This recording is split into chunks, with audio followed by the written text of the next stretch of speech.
குர்ஆனில் மிகச்சிறிய சூறாக்கள் ஒன்று சூரா இஹ்லாஸ்.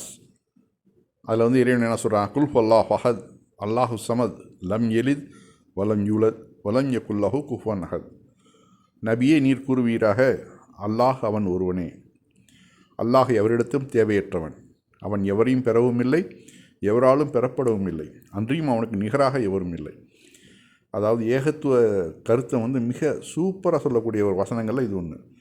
ஒன்றே குலம் ஒருவனே தேவன் நம்ம தமிழகத்தில் சொல்கிறாங்களே, அதோட மறுபதிவு தான் இது. இதை வந்து நபியே, அல்லாஹ் அவன் ஒருவன் தான், அல்லாஹுக்கு இது தேவையற்றவன், யாரையும் பெறலை, யாராலும் பெறப்படவும் இல்லை, நிகராக அவன் யாருமே கிடையாது அப்படிங்கிறான் அல்லாஹ். அதான் நபிகள் நாயகம் மக்களை நோக்கி, ஒரு இறைவெளி குர்ஆனின் 1/3 பகுதி உங்களில் ஒரு வாரம் ஓத முடியுமா அப்படின்னு கேட்டாங்களாம். ஒரே இரவில் எவ்வாறு குர்ஆனின் 1/3 பகுதி ஓத இயலும் என்று மக்கள் கேட்டனர். அதற்கு நபிகள் அவர்கள் சொன்னாங்க, குல் ஹுவல்லாஹு அஹத் என்று தொடங்கும் 112வது அத்தியாயம் குர்ஆனின் 1/3 பங்கிற்கு ஈடானதாகும் என்று கூறினார்கள். அப்போ எந்த அளவு நபிகள் நாயகம் சிலாகிச்சு சொல்லியிருக்காங்க பாருங்கள். அதுதான் யுவன் சங்கர் ராஜாட்ட கேட்குறாரு, இறைவனை பற்றின உங்களுடைய கருத்து என்ன அப்படின்னு சொல்லிட்டு ஒரு நிருபர் கேட்கும்போது அவர் அழகாக சொல்கிறார். வேறு எங்கேயுமே போகல, நேராக அந்த குர்ஆனுடைய வசனத்தை எடுத்து போகிறாரு. அதை மனப்பாடம் பண்ணியிருக்காரு பாருங்கள். புதிதாக இஸ்லாத்தை ஏற்றுக்கிட்டவர் அவர் வந்து அழகாக வந்து ஏகத்துவத்தை போதிக்கிறார். இதெல்லாம் ஏஆர் ரஹ்மான் பார்த்து திருந்தணும். நாகூர் தர்காவில் போய் தலையை வச்சுட்ருக்கிறாரு, அஜ்மீரில் போய் தலையை வச்சுட்ருக்கிறாரு. ஏஆர் ரஹ்மான் பார்த்து திருந்தணும்.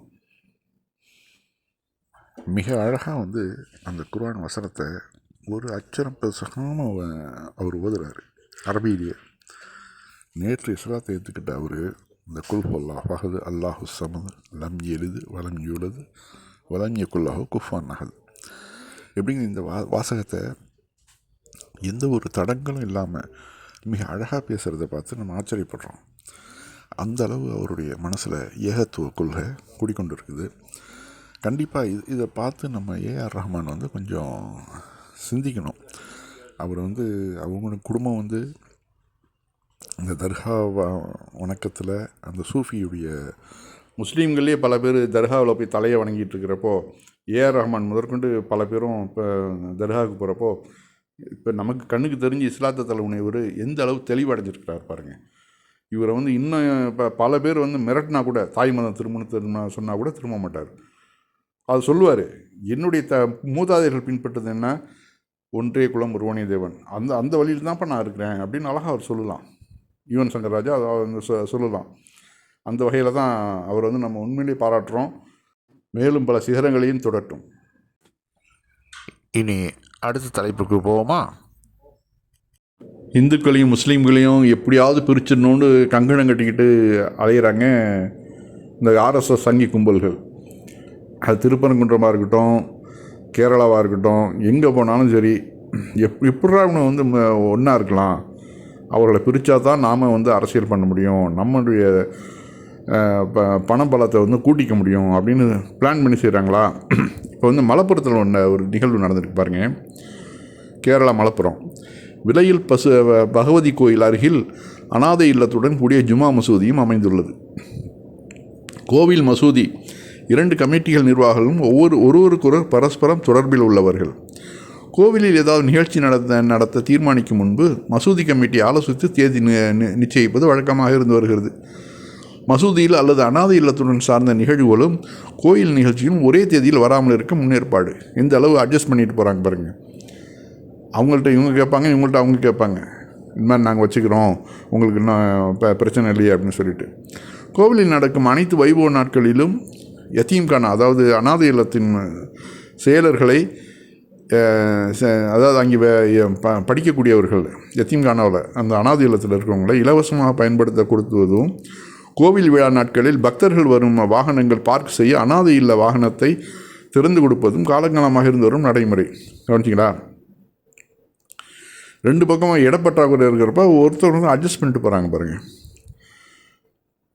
ஆண்டுதோறும் நடைபெறும் கோவில் திருவிழாவில் இந்த யத்தீம்கானாவில், அதாவது அனாதை இல்லத்தில் பயிலும் 110 மாணவர்களை அழைத்து ஒரு நாள் மதிய உணவு வழங்கி உபசரிப்பதும் மலப்புரம் மண்ணின் யதார்த்தமான ஒன்றுபட்ட வாழ்வியலை காட்டுகிறது.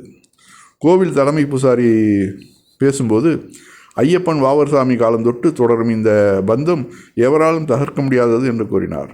எவ்வளோ பெரிய ஆச்சரியம் பார்த்தீங்களா? அதான் பிஜேபியோட தலைவர், முன்னாள் தலைவர் சொன்னார், நாங்களும் எவ்வளோ முயற்சி பண்ணி பார்த்துட்டோம், கேரளாவில் எப்படியாவது இந்துக்களையும் முஸ்லீம்களையும் பிரிக்கலான்னு பார்த்தோம், முடியல. அவர்கள் வந்து நாங்கள் தோற்றுட்டோம் அப்படின்றாப்புல. அதனால் அந்த மக்கள் வந்து மனசு வச்சாங்கன்னா போதும், யாரும் வந்து எந்த ஒரு சங்கியாலையும் ஒன்றும் பண்ண முடியாது. அதுதான் வந்து திருப்பரங்குன்றத்துலேயும் அதுதான் நடந்திருக்குது. இப்போ வந்து அந்த பையன் ஒருத்தன் நெருப்பு வச்சுக்கிட்டான்ல, அவன் குடும்பத்துக்கும் போய் அங்கேருந்து அர்ஜுன் சம்பத்தை அடித்து விரட்டினாங்கள்ல, அதுலேயும் நம்ம பார்க்குறோம். அந்த மக்கள் வந்து தெளிவடைஞ்சிருந்தாங்கனாக்கா சங்கிகளால் ஒன்றுமே பண்ண முடியாது. இப்போ போய் அர்ஜுன் சம்பத்தெல்லாம் போட்டு மண்டையை போட்டு பிச்சுட்ருப்பாப்புல. என்னடா பண்ணுறது, என்னென்னமோ பண்ணி பார்த்தோம். எச் ராஜாவும் என்னமோ படகடங்கள்லாம் நடித்து மீசையெல்லாம் முறுக்கிட்டுலாம் நிற்கிறாரு. ஏன்னா அதுக்கு தியேட்டர் எவனுமே கொடுக்க மாட்டேங்கிறாங்களாம். இப்படி தான் ஓடிட்டுருக்குது சங்கிகளுடைய பழப்பு. அது தமிழகத்தில் அப்படி தான் இருக்கும். இனி அடுத்த தலைப்புக்கு போவோமா? ஏற்கனவே கூட இவருடைய பதிவு ஒன்று நம்ம போட்டிருந்தோம். இவர் வந்து இப்போ புதிதாக இஸ்லாத்தை ஏற்றுக்கொண்ட இந்து சகோதரர். இவர் வந்து இஸ்லாத்தை ஏற்று தன்னுடைய ஒரு திருமணம் முடிஞ்சு குழந்தையும் பெற்றுட்டார். ஆனால் தாயார் வந்து இன்னும் இஸ்லாத்தை ஏற்காமல் இருக்கிறாங்களா. அப்போது அவங்க வந்து அங்கேருந்து பூரிலாம் சுட்டு கொண்டு வராங்க தன்னுடைய மகனை வந்து பார்க்குறதுக்கு. தன்னுடைய தாய்க்கு என்ன கண்ணியம் செய்யணுமோ, கௌரவம் செய்யணுமோ அது எல்லாம் செஞ்சு அவர் தாயாரை வந்து மனம் குளிர வைக்கிறார். ஏன்னா இன்றைக்கி இருந்தாலும் இவர் வந்து இஸ்லாத்தை ஏற்றாலும் சரி, அவங்களுக்கு இவர் வந்து மகன் தானே. நபீல் நாயகத்திலே போய் கேட்குறாங்க, இந்த மாதிரி வயசான தாய் தந்தை இருக்கிறாங்க, நான் அவர்களுக்கு பணிவிடை செய்யட்டுமா அப்படின்னு சொல்லிட்டு கேட்கும்போது, அவசியம் செய்ய வேண்டியது கடமை அப்படிங்கிறாங்க. முஸ்லீமாக மாறினது பிறகும் அவர்கள் வந்து முஸ்லீமாக மாற மாட்டேங்கிறாங்க, ஆனாலும் நான் வந்து அவர்களுக்கு நான் கடமை செய்யத்தான் வேணுமா அப்படின்னு நபீல் நாயகத்தில் கேட்கும்போது, உன்னுடைய கடமைகள் அது அவசியம் செஞ்சே ஆகணும் நீனு அப்படிங்கிறாங்க. அதுதான் இங்கே பார்க்குறோம் நம்ம वीडियो। और दोस्तों आज जुम्मे का दिन है और मैं आज इतना खुश हूँ इसलिए क्योंकि हमारी माँ आई हुई है। देखिए हमारे साथ में हमारी माँ बैठी हुई है और आज मेरी माँ है ना पका करके लाई है, जो ज़्यादा करके ये क्या है, पूरी है। तो हमारी अम्मी है ना ले करके आई पूरी पका करके खाने के लिए हम लोगों को।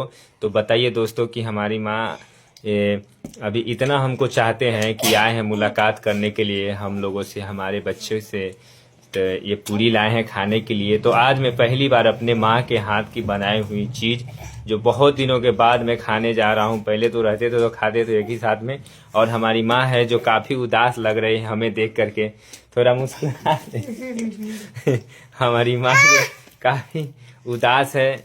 और मैं चाहता हूँ कि आप लोग हैं ना दुआ कीजिए हमारी अम्मी के लिए कि ये सही हो जाए, तंदुरुस्त हो जाए, इनको जो भी तबीयत दुख परेशानियां हैं अल्लाह पाक है ना दूर कर दे और है ना इनको हिदायत दे अल्लाह पाक। तो मैं आप सबसे है ना दुआ की गुजारिश करता हूँ। तो मेरी माँ है, इसमें कोई ये नहीं है कि हाँ हमसे मिलने नहीं आए चाहे ना आए, क्योंकि हमारी माँ है वो ये तो हमसे मिलने आएगा ही। मैं बेटा हूँ, इनसे मिलने जाऊंगा ही, क्योंकि कोई भी धर्म नहीं सिखाता, इस्लाम नहीं सिखाता कि अपने माँ बाप से है ना दूर रहे, वे सभी में प्यार मोहब्बत से रहे चाहे।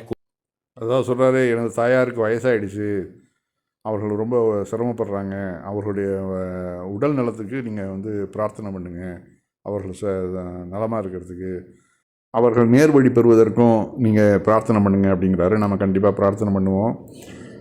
உண்மையிலேயே நெகிழ்வான நிகழ்வுகள் தான் இதெல்லாம்.